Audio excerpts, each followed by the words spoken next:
বৃষ্টি ঝরে যারে ভেবে দিন কেটে যায় মনের গহীন ঘরে যার সাথে মনের ভেতর সুখের বৃষ্টি ঝরে তবু কেন যে সে হারিয়ে যায় যায় না ধরা তারে যা পাখি উড়ে যা রে দেখলে বলে কিস তারে আমি থাকবো বসে তার পথে এই নদীর কিনারে যা পাখি উড়ে যা রে দেখলে বলে কিস তারে আমি থাকবো বসে তার আচ্ছা ঠিক আছে, যা বেতন বাড়িয়ে দেবো। যা। মোর বেতনটা যে আপনি বাড়াইছেন হেইয়া লইয়া আবার ওই নানির কাছে কথা কয়ে দিলাম। কেন? তুই কি আবার আম্মার কাছ থেকেও টাকা চেয়ে নিচ্ছিস নাকি? আচ্ছা, নূপুর যেদিন মারা যায় আপনি কখন জানলেন? মারা যাবার পরের দিন সম্ভবত জামিলি আমাকে বলেছিল। আবার যে সব কি শুরু হচ্ছে। জামিলের অফিসে সমস্যা হলে পুলিশ সুমনার কাছে আসবে কেন? আচ্ছা, তুমি বুঝবে না। দেখে আমি জামিলের সাথে কথা বলে দেখি কি হয়েছে, তারপর তোমাকে বলবো। আমি জানতাম না তুমি ম্যারিড। আর আমি তো সেটাই বলতে চেয়েছিলাম। তোমার মনে আছে তোমাকে যে বলেছিলাম আমার কাছে একটা পাগল আসে, অনেক বিরক্ত করছে সে, অনেক পেইন হয় আমার। রাশেদ, একটা পাগলের ভয় তুমি অফিসে যাবে না, এটা কোনো কথা?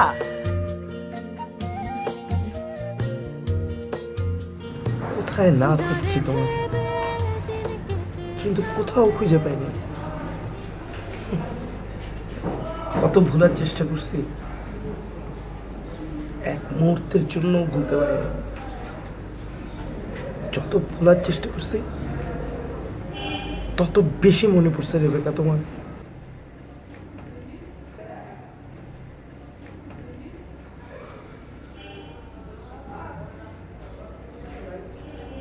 ভেবেছিলাম তোমার কাছে কখনো ফিরবো না,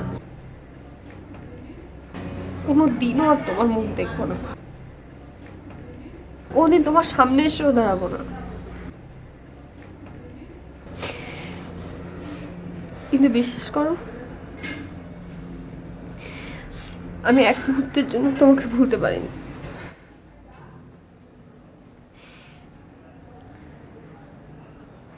আমি সারা জীবনের জন্য তোমার কাছে চলে এসেছি।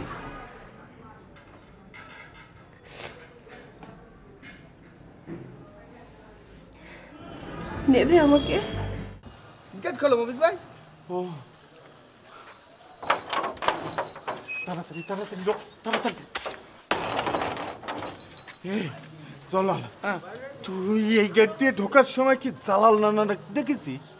ছোট নানা? ছোট নানা আইছিল? কখন আইছিল? তুই একটু আগে আমি দেখলাম এখানে দাঁড়ানো আছে, দরজায় নক করছে। আর তোমার মাথা নষ্ট হয়ে গেছে, ছোট নানা আসলে আগে আমি দেখতাম না? আরে বাবা ছিল তো। তা ছিল, গেল কো? গেল কই তা আমি কব কি? দূর, এত চিন্তা করতে আমার একদমই ভালো লাগতেছে না। এখন ইচ্ছে হচ্ছে আমি চাকরি ছেড়ে দিয়ে চলে যাই কোথাও। কি তুমি চাকরি করবে না? হ্যাঁ, করবো না। ওরা চাকরি করবে না? ঠিক আছে, তুমি চাকরি না করো, যেখানে ইচ্ছে চলে যাও, কিন্তু যাবার আগে তোমার টাকা দিয়ে যাবা। আমি তোমার সব টাকা বুঝিয়ে দিছি, এখন টাকা না দিয়ে কিন্তু মফিজ ভাই তুমি এ বাড়ি ত্যাগ করে যেতে পারবে না। এইটা কি করছিস? আমি কি সরকারি চাকরি করি যে পেনশনের টাকা পেলে তোরে টাকা দিয়ে দিলাম? আর টাকা আমি এত টাকা কোত্থেকে পাবো? তুই তো নিজের চোখে দেখেছিস যে মোটু সব টাকা নিয়ে ভেঙে গেছে। তাও মফিজ ভাই, এই সমস্ত কথা তুমি আমাকে শুনোবা না। তোমারে আমি টাকা বুঝিয়ে দিছি, তুমি আমার টাকা বুঝিয়ে দিবা, আর কোনো কথা আমি শুনতে চাই না, কই দিলাম। চল, তুই পুলা পাইনের মতো কথা করছিস কেন? তুই কি বুঝতে পারতেছিস না টাকা একটা কোনো বিষয় হলো? টাকা গেছে আবার টাকা চলে আসবে। টাকা হচ্ছে হাতের ময়লা। আমি বুঝতেছি না, আমার দেশ না মরণ গুড় গুড় করতেছে আমার সামনে দিয়ে। আমি চুম্পা, তুই কি কতি কতি যাচ্ছিস এনে? কি আর কমু, সব মোর কপাল, মোর কপাল। মই এক বেতনে দুই চাকরি করতে আসি।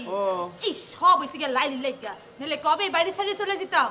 আমিও তো এই লাইলির জন্য এখানে চাকরিটা আসলে করতেছি, নাহলে আমিও চলে যেতাম। বুঝতে পারিস? মুই নানির কাছে গিয়ে এত সুন্দর করে কইলাম, নানি মোর বেতনটা একটু বাড়ায় দেন, মুই তো এক বেতনে দুই চাকরি করতে আসি, কষ্ট তো হইতাছে। বেতন তো বাড়ায় দিলই না, হুদারও কত কথা শুনাইয়া দিল।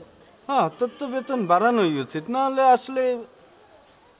জয়লাল, তো একটু ওইদিকে যা দিন, আমি একটু চুম্পার সাথে প্রাইভেট কথা করছি। যা।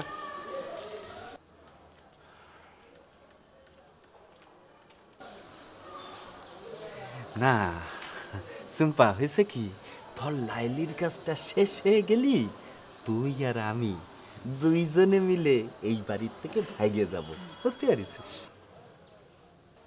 কে মুই তোর লগে বাগতে যাবো কে?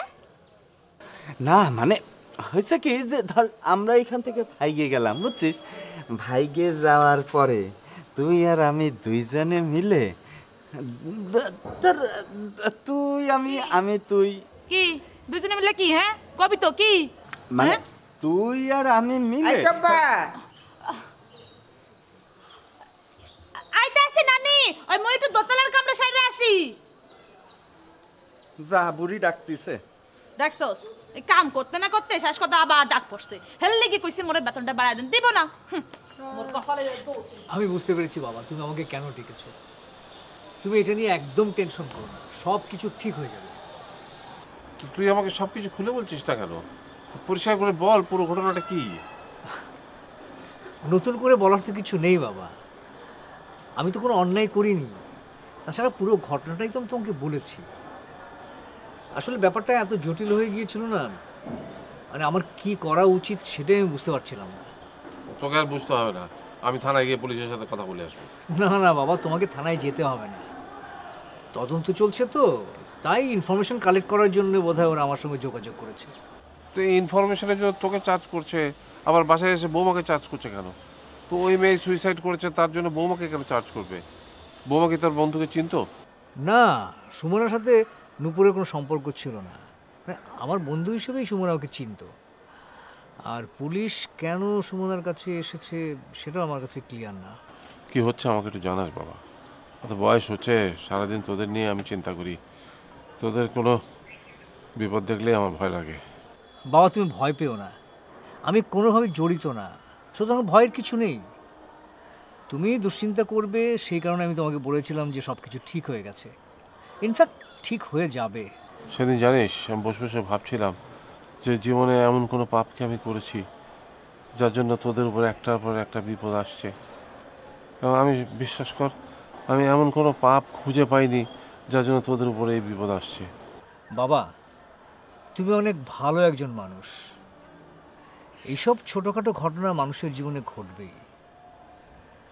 তুমি সারা জীবন নির্ভেজাল লাইফ লিড করেছো তো, তাই তোমার কাছে আপসেট লাগছে। মানুষের জীবনে এর চাইতে কত বড় বড় ঘটনা ঘটছে না বাবা। মাথা থেকে তুমি সব ফেলে দাও। ফেলতে চাইলেই কি আর ফেলতে পারা যায় রে বাবা? ঠিক আছে, তুই আমাকে জানাস কি হচ্ছে। আর এই ব্যাপার নিয়ে কি বৌমার সাথে আমার কথা বলার দরকার আছে? না না বাবা, তোমার কিছু বলার দরকার নেই। বাসায় ওর কাছে পুলিশ আসছে, এটাতেই অনেক বেশি বিব্রত। হ্যাঁ, বিব্রত হওয়ার কি আছে, আমরা তো সবাই ওকে জানি, আমরা তো সবই ওর নিজের লোক। ওই এক তোর মাই যে একটু দুশ্চিন্তা করছে, ওকে যে কি বলে বোঝাবো আমি সেটাই বুঝতে পারছি না। সত্যি কথাই বলা উচিত, আমি মাকে বুঝিয়ে বলবো, তা না হলে মা আবার সুমনাকে ভুল বুঝতে পারে। তুই সুমনাকে একটু বুঝিয়ে বলিস যে এসব কিছু না, আর ওর তো কোনো দোষ নেই, ও তো শুধু ইনফরমেশন দিয়েছে মাত্র। ঠিক আছে বাবা, আমি তাহলে যাই।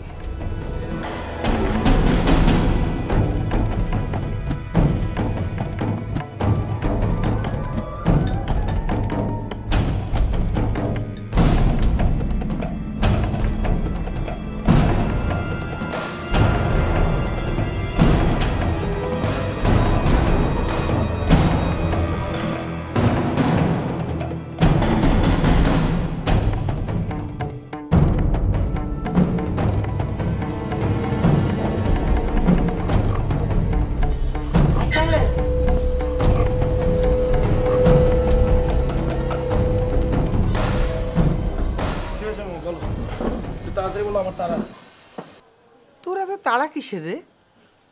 বাড়ির কোনো খোঁজ খবর রাখিস? কোথায় কি হচ্ছে না হচ্ছে জানিস কিছু? কেন, কি হয়েছে আবার? কি হয়েছে বলো তো শুনি। রুবি আজ ইউনিভার্সিটি গেল একা একা। কেন? তোকে না বলেছিলাম ওকে দিয়ে আসবি নিয়ে আসবি? এমনিতে আমাদের চারিদিকে বিপদ, কোথায় কোনো অঘটন ঘটলে তখন আমরা কি করব বল? ধুরো মা, রুবি কি বাচ্চা মেয়ে নাকি যে ও হারিয়ে যাবে? জালাল ছাড়া পাওয়ার পর আমাদের পিছনে উঠে পড়ে লেগেছে, কখন কি ঘটায় আল্লাহই জানে। তোমরা শুধু শুধু জালাল চাচাকে নিয়ে ভয় পাচ্ছ। সে আমাদেরকে কিছুই করতে পারবে না, শুধু ভয় দেখাচ্ছে। জালালকে তোরা চিনিস না, ও করতে পারে এমন কোনো কাজই নেই। শোনো মা, জালাল চাচা হচ্ছে গ্রামের মানুষ। এই ঢাকা শহরে আমাদেরকে ছাড়া কাউকে সে চিনেও না। আমার মনে হয় না সে ঢাকা শহরে বেশি দিন থাকতে পারবে।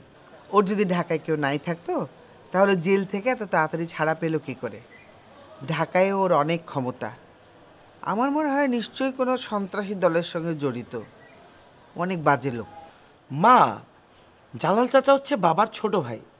বাবার থেকে বয়সে ছোট হলেও তার বয়স কিন্তু কম না।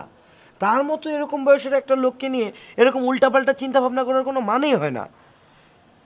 তাকে আমরা জেলে দিয়েছি বলে সে রাগে ক্ষোভে আমাদেরকে বিভিন্নভাবে হুমকি দিয়ে ভয় দেখানোর চেষ্টা করছে, এছাড়া আর কিছুই না। আমি এত কিছু বুঝি না, আমি শুধু চাই তোরা সাবধানে থাকবি। তোরা বাসায় না ফেরা পর্যন্ত আমার অস্থির লাগে, ভেতরে ভেতরে আমি ছটফট করি। আচ্ছা ঠিক আছে, তুমি টেনশন করো না। আমার জরুরি একটা কাজ আছে, কাজ শেষ করে বাসায় চলে আসবো।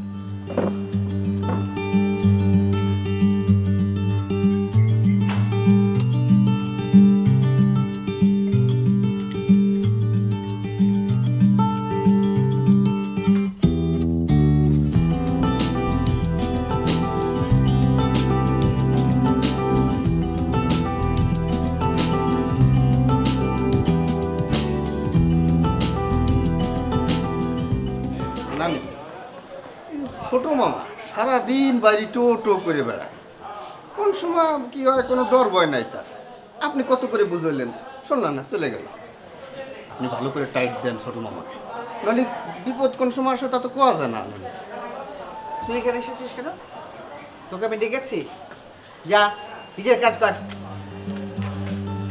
পণ্ডিত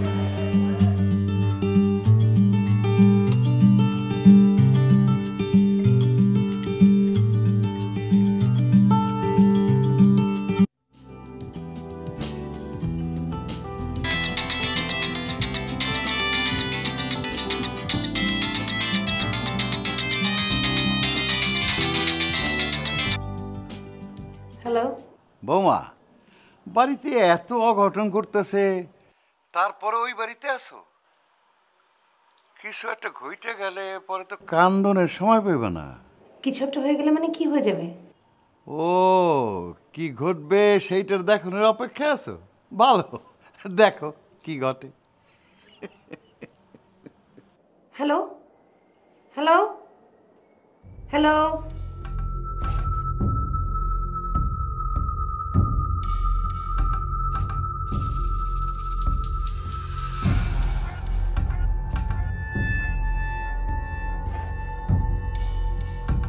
জামিল জামিল জামিল জামিল কি ব্যাপার সুমনা, কি হয়েছে? জালাল চাচা ফোন করেছিল, বললো কিছু একটা ঘটে যেতে পারে। কি ঘটে যেতে পারে? আমি সেটা জিজ্ঞেস করেছিলাম, বললো অপেক্ষা করো, দেখো কি ঘটতে পারে। ইয়ে সুমনা, কাজ করো, তুমি বাচ্চাদেরকে নিয়ে তোমার বাবার বাড়িতে চলে যাও।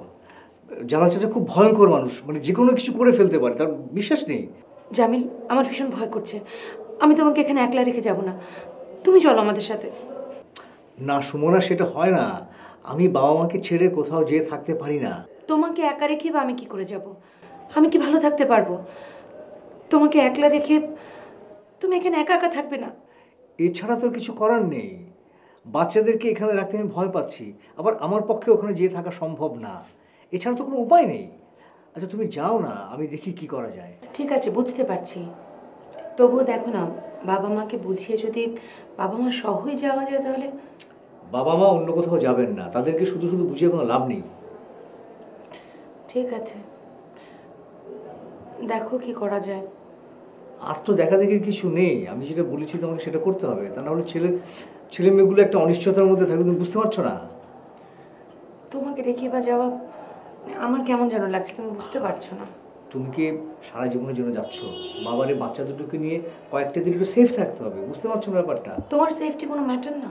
আমি যেভাবে ওকে সেভ করে নেব নিজেকে। আরে বাদ দাও, এত টেনশন করো, টেনশন করা বন্ধ করো এটা। চলো ঘরে চলো, চলো।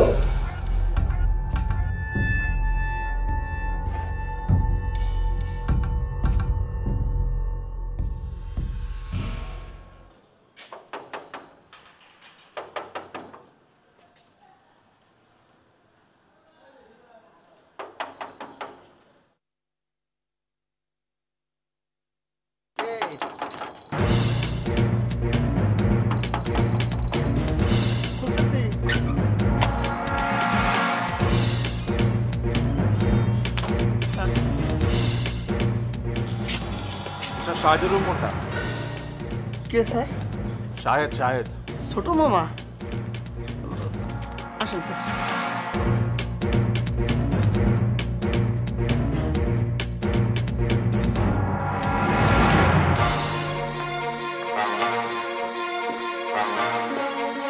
মিস্টার শাহেদ, পুলিশের ঘরে কি পেয়েছে? কি জানি একটা পোটলা বের করলো, আমার কোনো কথাই শুনলো না। হায় হায়, বলো কি? আমি চেষ্টা করছি ওকে কোর্টে চালান করার আগেই যাতে থানা থেকে ছাড়িয়ে আনা যায়। সেটা যদি হয়ে যায় তাহলে কোনো সমস্যা নেই। তাই কর, টাকা পয়সা যা লাগে তোর বাবাই দেবে। এখানে টাকা পয়সার ব্যাপার না। টাকা পয়সা যা লাগে আমি আর ভাইয়াই দিতে পারবো। তুমি শুধু দোয়া করো না। লাইলি বেগমের কাছে শুনলাম, হ্যাঁ মনে কইলো যে বড় মামিরাও নাকি যাইব গা, তয় যাওয়ানোর সময় বলে কাউরে কইয়ে যাইব না। বড় মামি কইব হ্যাঁ বাপের বাড়িতে বেড়াইতে গেছে, এরপর যাই আর আইব না। এইবার কিন্তু সত্যি সত্যি একটা লাগাবো তোকে। এই বেয়াদব, তোকে আমি পড়ালেখা শেখাচ্ছিস না? এসব কি ফালতু কথা বলিস তুই? ঠিক মতো খাওয়া বলতে তুই? মামি মুই হারা দিন থাই এই লাইলি জয়নাল মফিজ হ্যাঁ গুলোকে ওগুলোকে থাকলে কি শিক্ষা দীক্ষার খায়